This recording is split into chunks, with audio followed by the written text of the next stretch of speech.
வினா எழுத்து அவனா, யார், அன்றோ, எது, ஏன். இதில் அவனா ஆ, யார் யா, அன்றோ ஓ, எது ஏ, ஏன் ஏ. இந்த 5 எழுத்துக்களும் வினா பொருளை தருவதால் இவை வினா எழுத்துக்கள். என்னென்ன? ஆ, யா, ஓ, ஏ, ஏ. முதல்ல சொல்லோட முதலிலிருந்து வினாப்பொருளை தரக்கூடியது எங்கு, எது, யார். ஏ, யாங்கிற 2 எழுத்தும் சொல்லின் முதல்ல இருந்து வினாப்பொருள் தரும்.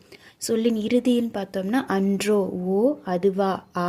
இப்போ ஓவும் ஆவும் சொல்லின் இறுதியிலிருந்து வினாப்பொருளை தரும். சொல்லின் முதல்லையும் இறுதியிலையும் ஒரே எழுத்து சொல்லோட முதல்லையும் வரும், இறுதியில் வரும். அது என்ன எழுத்துனா ஏ. ஏன், அவனே.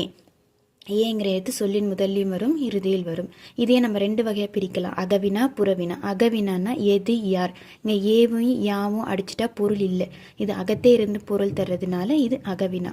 புறவினான்னு எடுத்துக்கிட்டோம்னா எப்பொருள்.